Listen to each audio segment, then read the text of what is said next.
spent over 2/3 of my deployment in the field, in between gunfights and in between patrols and just defending ourselves and trying to survive. Fred is just this little ball of positivity in an otherwise, really harsh place. He could have let that consume him. He could have reacted negatively to all the things in his life. Instead of doing that, he chose to be positive. And something as simple as that has made all the difference in his life and mine. To me, that is stubbornness at its best.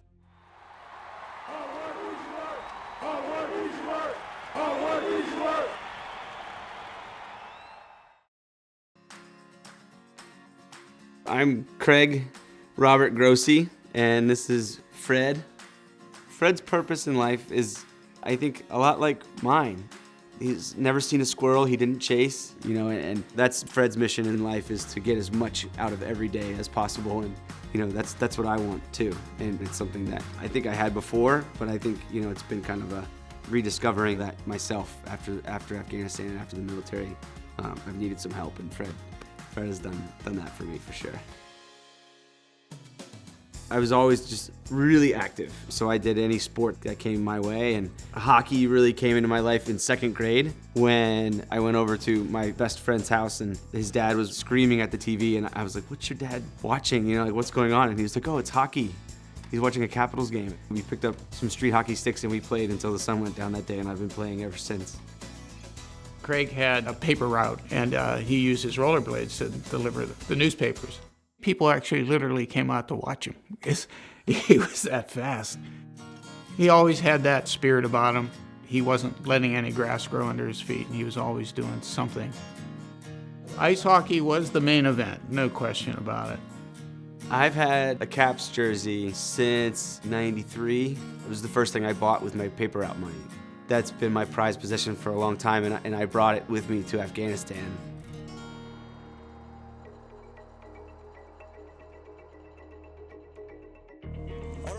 We're here on safari and staying in Afghanistan. It's wild. It's a wild. I wanted to be in a group of people that were better than me and surround myself with them. I didn't want to stay on a big base and just live kind of in the air conditioning and just kind of be back in the rear. I really wanted to see Afghanistan, and I wanted to see what it was like to live in that environment and to be with my fellow Marines on the front lines. He got into military intelligence, and I thought, okay, well, that'd be good if you're an analyst back at the main base, but of course that's not Craig. Then when he told me he was going to be assigned to a recon unit, I went, oh boy, that is the tip of the spear.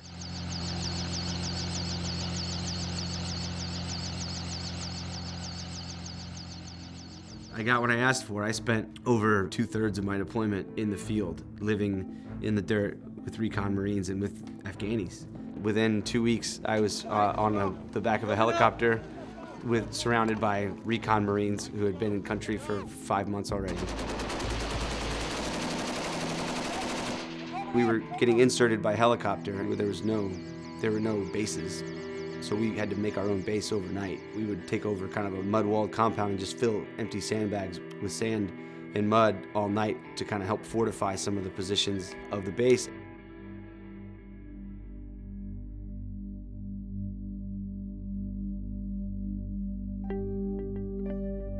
My word to him was, Marines, you'll end up being cannon fodder.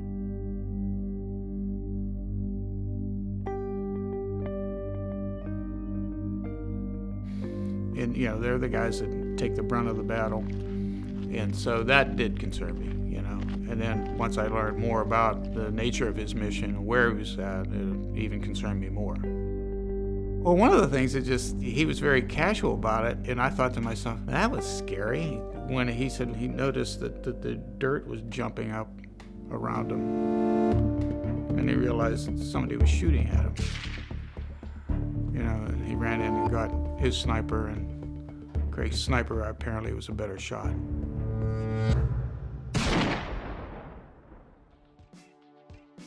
When I first walked over to Fred, it was after a week of really intense fighting. And after things calmed down a little bit, I just thought he was too irresistible not to go and see, you know, if I could get a scratch from him or just a little attention. And I had a piece of beef jerky in my hand, and Fred was just kind of bebopping around this little compound we were in, and he was a loner.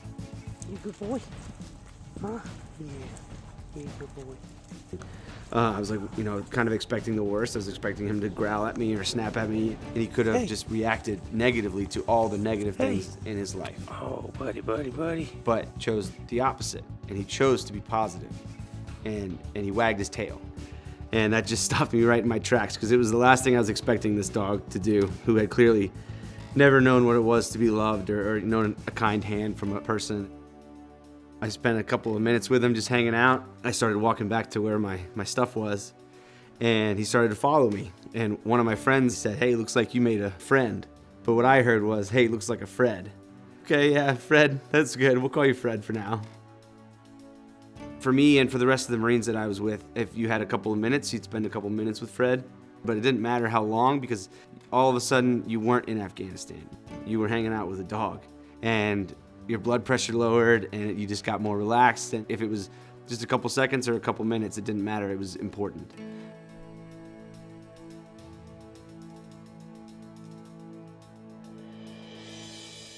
One day, we started receiving incoming mortar rounds. Fred was just kind of poking around, so we start kind of calling to him like any of one of us could have been killed by one of those mortars. We were all thinking about Fred, and he came charged, like his paws were barely touching the ground. We weren't freaking out, waiting for that mortar round to land, you know. And so, in his own little goofy way, he kind of distracted us from the stress of living, you know, kind of through an attack.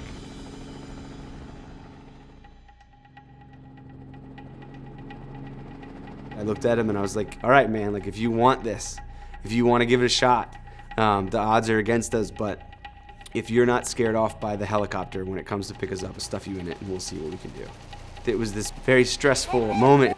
I'm just trying to keep an eye on the Marine in front of me, trying to just run to the back of the helicopter, and I feel that poke at my heel, and I look down and he was terrified, but it didn't matter. He was coming. He was gonna run through anything.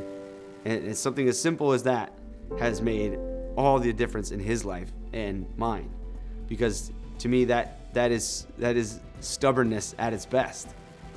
So I'm looking around the helicopter at all these other recon Marines, you know, and these big tough guys, and they're all smiling ear to ear because they know that I've got Freddie, you know, I got him, you know, and they're all like, "Yeah, like, good job, you know, like here we go."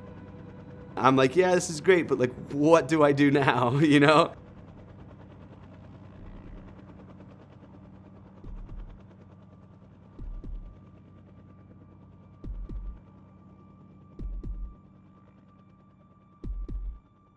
Leatherneck was where it really got dangerous for him, because it's the kind of place, if your uniform wasn't, you know, perfect, somebody was going to notice. And I was thinking about sneaking a four-legged piece of contraband back with me and trying to hide him in that environment. And that terrified me, because I would have felt terrible if we'd gotten caught. I would have gotten in trouble, sure, but he would be put down. When I got back, two of my friends came to the flight line in a pickup truck, and I just jumped in the back with Fred. They started driving, and I saw this little yellow sign with red letters that just said shipping needs. I was like, that's gotta be the only people that can help me.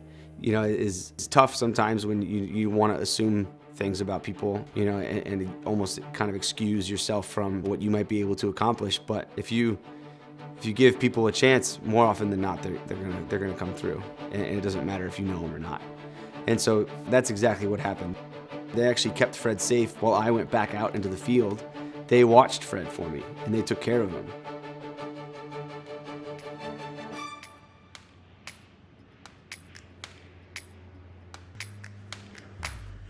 I get the phone call. He's on. He's coming down. Oh, jeez. He didn't have a war bride, but he had a war dog. You know?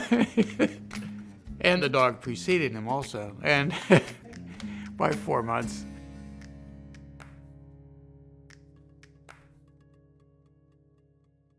Being able to have Fred in a safe place Made my blood pressure go down big time. You worry every day, just like any parent with a child in combat.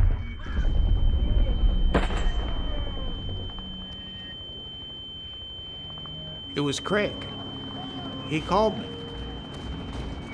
He said, well, I was in a little, explosion, and they had to medevac me back here to Leatherneck. From what I understand, he was basically just a few feet away from a rocket literally landing on him.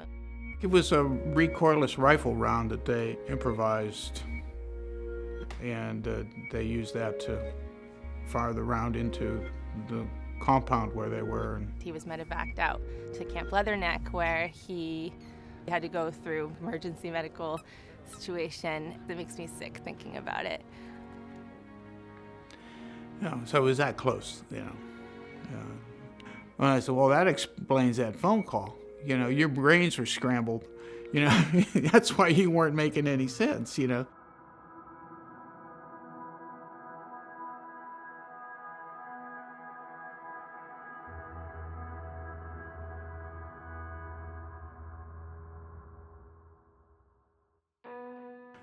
Things didn't always go smoothly once he got out of the military. When I came home, it was like, I'm not supposed to talk about it. Like, that's what veterans do. Like, nobody wants to hear it. It manifested itself in other ways. I drank too much. I felt kind of numb. I couldn't find that same feeling of purpose. The first step for me was just acknowledging that it was a thing and it was a part of my life. And most of us call it PTS now. We dropped the D off of the back of it because it's just the disorder part. But it's fine. I think it's still technically PTSD. Fred being there when Craig needed him has helped Craig immensely, coping with PTS. He doesn't need to say anything. Fred knows where his mind is going. If he's going back to Afghanistan, Fred's aware of it. They heal each other every day. We would hit the streets and we would go for a run around DC, and everywhere we went, people kind of would stop me and be like, what kind of dog is that? Where'd you get him? Little by little, I would start telling people, and I don't know how many people I made late for work or whatever, because they would ask this kind of casual question that's supposed to only take a couple seconds to answer, and next thing they knew, they're talking, for 30 minutes with some veteran on the street about their dog and how they got him home from Afghanistan. And it wasn't just about Fred. It was about, I would talk about the battle in Sangin and my friends that we lost and what that was like. And that was a huge, just outlet for me.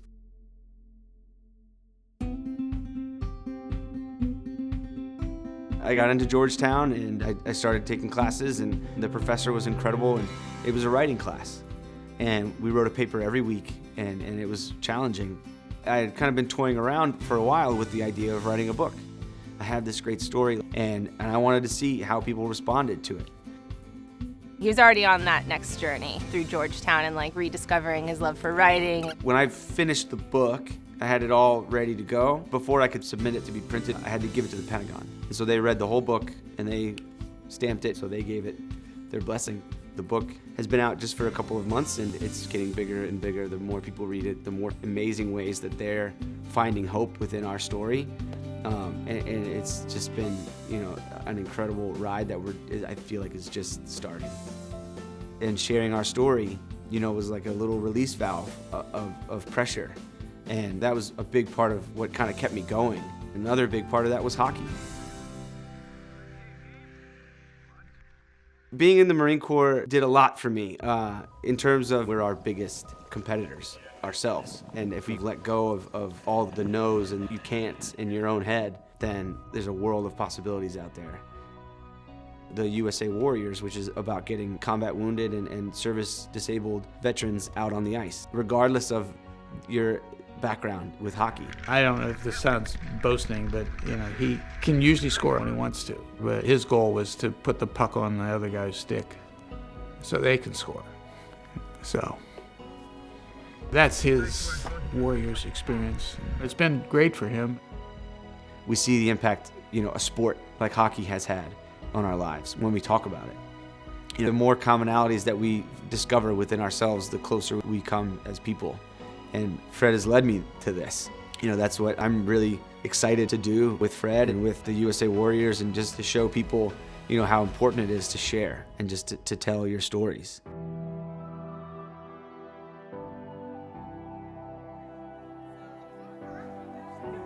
Hey, big guy. Good to see you, brother. Bro. Oh, I'm good, dude. Joining me now is Craig Grossi, a lifelong Caps fan and the author of Craig and Fred, a Marine, a Stray Dog, and How They Rescued Each Other.